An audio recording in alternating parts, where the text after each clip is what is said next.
Assalamualaikum warahmatullahi wabarakatuh. Perkenalkan, nama saya Rio, NIM 2003020001, jurusan Pendidikan Matematika, mata kuliah Logika Matematika, dosen pengampu Dr. Nur Izzati SPD MSI. Di sini saya akan membahas pembahasan soal tentang modus tollens. Sebelum saya membahas soal, saya akan sedikit menjelaskan tentang materi modus tollens. Nah, modus tollens, jika P maka Q benar dan negasi Q benar, maka negasi P juga benar. Premis pertama atau pernyataan pertama, P maka Q benar. Premis kedua, negasi Q benar. Jika dicari kesimpulan, konklusinya adalah negasi P benar ya. Nah, soal nomor pertama, perhatikan pernyataan berikut. Yang pertama, jika ia minum kopi, maka ia minum teh.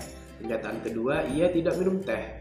Dari pernyataan tersebut, maka kesimpulannya adalah A. Ia minum kopi, B. Ia tidak minum kopi, C. Ia minum teh, dan D. Ia tidak minum teh, E. Ia minum teh, dan ia tidak minum kopi. Nah, sebelum itu kita misalkan dulu. Jika ia minum kopi, itu adalah P. Ia minum teh itu adalah Q. Sehingga premis pertamanya apa? Kita lihat dari soal pernyataan pertama. Premis itu adalah pernyataan ya. Pernyataan pertama, jika ia minum kopi P, maka ia minum teh Q. Jadi P maka Q. Seperti itu simbolnya ya. Premis pertama. Premis kedua, kita lihat ia tidak minum teh. Nah, Q-nya ia minum teh. Berarti kalau dinegasikan apa? Ia tidak minum teh. Jadi pernyataan kedua atau premis kedua itu adalah negasi Q. Sehingga kita tarik konklusinya, kita tarik kesimpulan bahwa Q dan Q kita coret. Jadi kesimpulannya adalah negasi P. Apa negasi P? Ia tidak minum kopi. P-nya apa? Ia minum kopi. Jadi kalau dinegasikan, ia tidak minum kopi. Kita lihat option. Yang A, ia minum kopi, itu P ya. Bukan berarti yang B, ia tidak minum kopi. Nah, ini jawabannya yang B. Kita lanjut soal nomor 2. Perhatikan pernyataan berikut. Jika bahan bakar yang digunakan adalah bensin, maka penjualan bensin meningkat. Jika penjualan bensin meningkat, maka penjualan solar akan meningkat. Penjualan solar mengalami penurunan. Kesimpulan dari pernyataan tersebut adalah A. Bahan bakar yang digunakan adalah bensin. B. Penjualan bensin meningkat. C. Penjualan solar meningkat. D. Bahan bakar yang digunakan bukan bensin. E. Penjualan solar mengalami penurunan. Nah, misalkan P. Bahan bakar yang digunakan adalah bensin. Jadi bahan bakar yang digunakan adalah bensin, itu kita misalkan dengan P. Penjualan bensin meningkat itu kita misalkan dengan Q. Penjualan solar akan meningkat kita misalkan dengan R. Sehingga premis pertama atau pernyataan pertama kita lihat dari soal.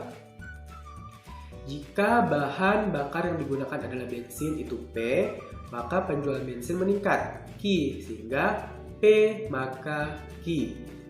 Itu premis pertama. Premis kedua, kita lihat lagi dari soal. Jika penjualan bensin meningkat Q, maka penjualan solar akan meningkat. Berarti Q maka R, itu premis kedua. Nah, kita tarik kesimpulan dari dua pernyataan ini. Q dan Q kita coret ya, itu bisa dicoret atau dikurangi. Sehingga konklusinya adalah P maka R. P maka R apa? Jika bahan bakar yang digunakan adalah bensin, maka penjualan solar akan meningkat.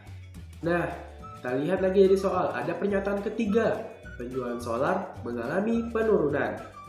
R-nya apa? Penjualan solar akan meningkat. Berarti kalau dinegasikan menjadi penjualan solar mengalami penurunan. Nah, premis ketiga berarti negasi dari R. Nah, kita tarik kesimpulan lagi. R dan R kita kurangi ya, coret habis. Sehingga konklusinya adalah negasi P.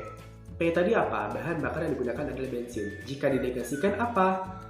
Bahan bakar yang digunakan bukan bensin. Maka kesimpulannya adalah bahan bakar yang digunakan bukan bensin. Nah, kita lihat optionnya. Mana yang merupakan negasi P? A. Bahan bakar yang digunakan adalah bensin. Bukan ya, itu adalah P. B. Penjualan bensin meningkat, itu adalah Q.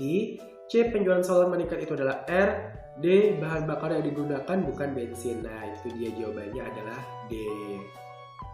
Lanjut soal berikutnya. Perhatikan pernyataan berikut. Jika Andi minum obat, maka Andi akan sembuh. Jika Andi akan sembuh, maka Andi bekerja. Andi tidak bekerja. Kesimpulan dari pernyataan di atas adalah, misalkan P. Andi minum obat, Q. Andi akan sembuh, R. Andi bekerja. Sehingga premis pertama adalah kita lihat dari soal, jika Andi minum obat, maka Andi akan sembuh. Berarti P maka Q. Premis kedua, kita lihat dari soal, jika Andi akan sembuh, maka Andi bekerja. Berarti Q maka R ya. Karena kita sudah memisalkan tadi bahwa Andi minum obat itu adalah P, Andi akan sembuh itu adalah Q, Andi bekerja itu adalah R. Nah, kita tarik kesimpulan dari dua premis ini, dari dua pernyataan ini. Q dan Q kita kurangi habis, maka konklusinya adalah P maka R. Jadi jika Andi minum obat, maka Andi bekerja. Nah, kita lihat ternyata ada pernyataan ketiga, Andi tidak bekerja. Sehingga itu adalah premis ketiga ya, karena Andi tidak bekerja itulah negasi dari R, karena R-nya Andi bekerja. Jika dinegasikan, Andi tidak bekerja. Nah, kita tarik kesimpulan, R dan R kita kurangi habis, jadi tinggal negasi P konklusinya. P apa? Andi minum obat. Jika dinegasikan, Andi tidak minum obat. Kita lihat di option, mana nih yang Andi tidak minum obat? Kita lihat yang A. Jika Andi bekerja, maka Andi sembuh. Tidak ya. Yang B, Andi minum obat. Nah, itu adalah P. Dan C, jika Andi sembuh, maka ia minum obat. Tidak ya. Yang D, Andi tidak akan sembuh. Itu tidak juga ya. Yang E, Andi tidak minum obat. Nah, ini jawabannya yang negasi P. Lanjutnya kita soal nomor 4. Perhatikan pernyataan berikut. Jika ibu pergi ke pasar, maka ayah pergi bekerja. Jika ayah pergi bekerja, maka Ridho pergi ke sekolah. Ridho tidak pergi ke sekolah. Kesimpulan dari pernyataan di atas adalah, misalkan ibu pergi ke pasar itu adalah P, ayah pergi bekerja itu adalah Q, Ridho pergi ke sekolah itu adalah R. Sehingga premis pertamanya apa? Kita lihat dari soal, jika ibu pergi ke pasar P, maka ayah pergi bekerja. P maka Q. Premis kedua kita lihat, jika ayah pergi ke bekerja Q, maka Ridho pergi ke sekolah R, jadi Q maka R. Nah, premis pertamanya P maka Q, premis kedua Q maka R. Kita tarik kesimpulan, Q dan Q kita kurangi habis, tinggal P maka R. Jadi jika ibu pergi ke pasar, maka Ridho pergi ke sekolah. Nah, ternyata ada pernyataan ketiga, Ridho tidak pergi ke sekolah. Ya, Ridho tidak pergi ke sekolah. Itu adalah negasi dari R. R-nya apa? Ridho pergi ke sekolah. Jika dinegasikan, Ridho tidak pergi ke sekolah kan? Nah, itu premis ketiga. R dan R kita kurangi ya, karena kita mau mencari kesimpulan. Berarti tinggal negasi P. P-nya apa? Ibu pergi ke pasar. Jika dinegasikan, ibu tidak pergi ke pasar. Ini kesimpulannya. Kita lihat di option. Yang A, ayah pergi bekerja. Itu adalah Q. Ya kan? Bukan berarti. Yang B, ibu tidak pergi ke pasar. Nah, ini yang disebut dengan negasi P. Ibu tidak pergi ke pasar. Jadi jawabannya adalah P. Sekian pembahasan soal dari saya. Mohon maaf jika terjadi kesalahan dalam membahas soal. Assalamualaikum warahmatullahi wabarakatuh.